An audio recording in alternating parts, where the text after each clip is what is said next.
What's up, everybody? This is Travesty. And the Freak Joe. And welcome to the 2022 Cemetery Vlogs. I'm excited to be doing this again. If you guys remember last time we did the Illinois. This year we went through Indiana. And we're starting this out at the Lake Prairie Cemetery in Lowell, Indiana. That's right.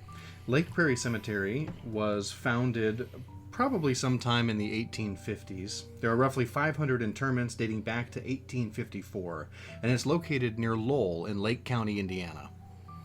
Yeah, and as we're walking through here and everything, and we're checking out some of the stones, it was kind of shown really that the most southern part of the cemetery is where a lot of the older stones were.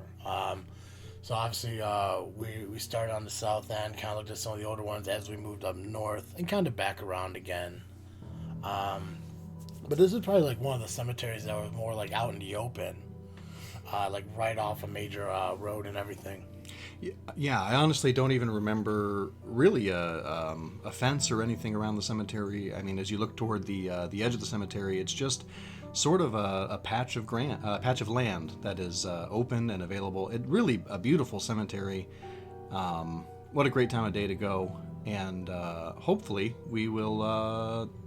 We didn't see anything that I know of, but as you look around, maybe you'll catch some orbs or something, which of course is a common occurrence in cemeteries of this age.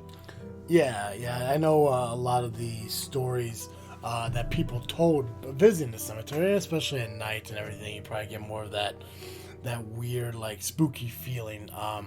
But there have been mentions of colored orbs, unexpected mists and everything. A lot of it seemed to have occurred in the southern part of the cemetery, obviously where the older stones were and everything.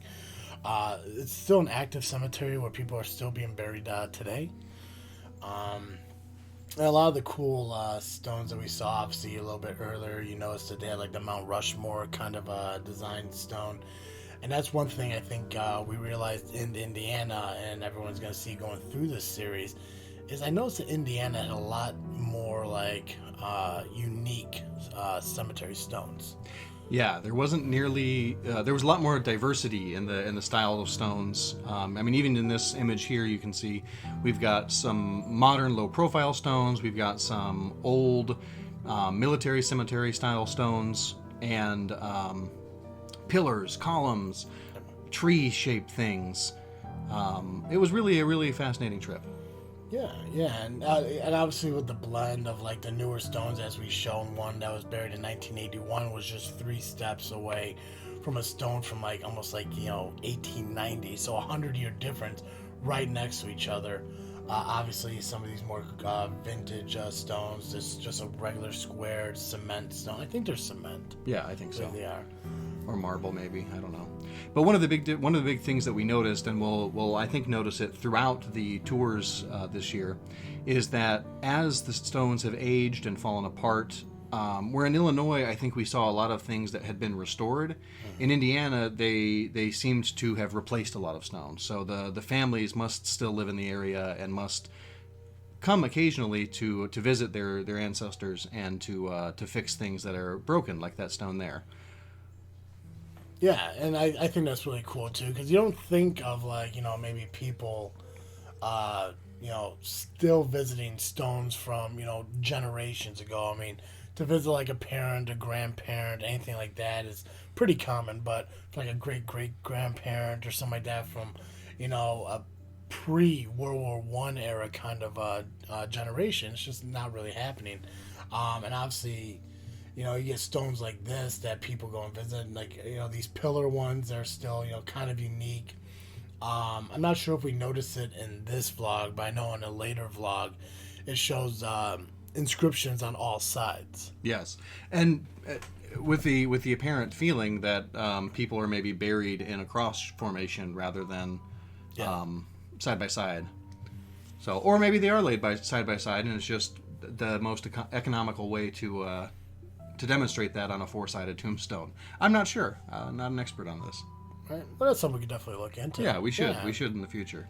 Because it would be unique. I mean, I don't know if that's like a cost-effective way of doing it.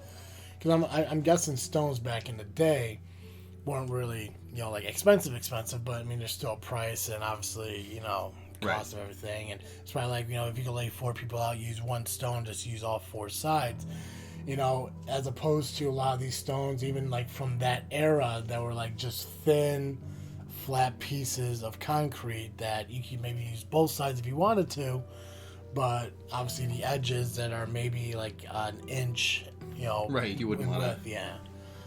The car one, this car stone was actually pretty cool. It's one of the more unique, newer ones in the cemetery. And then I guess we're kind of like into the newer part now, where these like a lot of the passings happen like within like the last like 10, 15 years and stuff like that. Yeah. So I hope you enjoy this. Yeah. Then this I think this is the first part where we saw pennies. Oh, that's right. I forgot put about onto that. stone, which we did look into and everything. We talked about how like if you have a penny on there, it's you're just visiting, and different coins mean different things. Mm-hmm. We got car toys on a stone. I believe that was a children's headstone. Correct. So we see a lot of that too in these vlogs that we're doing. Like a lot of cemeteries that have that history of like a ghostly child being present, or just a child's burial in general. There's always something like people leaving like toys and gifts and stuff like that. I think we've seen that more times than I thought I would. Yeah, going absolutely. through this whole situation. Yeah. But this, like I said, guys, this is the Lake Prairie Cemetery. It's found in Lowell, Indiana, in Lake County. It's right off of Interstate 2, if you guys ever want to check it out. For general reference, you guys should know that, a lot of cemeteries are open from sunrise to sunset. We don't encourage anyone to go there at night, just because, first off, it's against the law. But it's also kind of, I think it's something you shouldn't do. Right. So, really, it's a matter of respect for the community and for the community's dead. absolutely. So, we got a couple more minutes here of the video. So as we're wrapping up here, we just want to remind you guys that we appreciate you guys taking the time out to listen to the vlog, watching the vlog as we go through. Make sure you do subscribe to our YouTube channel. Hit the notification bell when you get a chance, so you know when these shows are being released.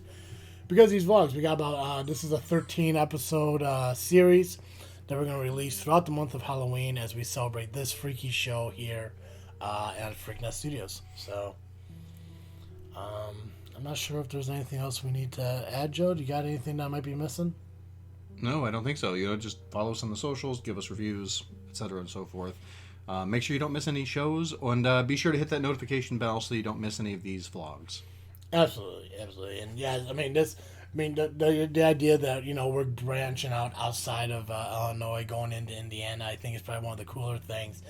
It was an incredible trip, and there's a lot of awesome cemeteries in Indiana. So, guys, I am Travesty, And I'm the Freak Joe. and thank you for joining this trip through Indiana as we check out all these cemeteries.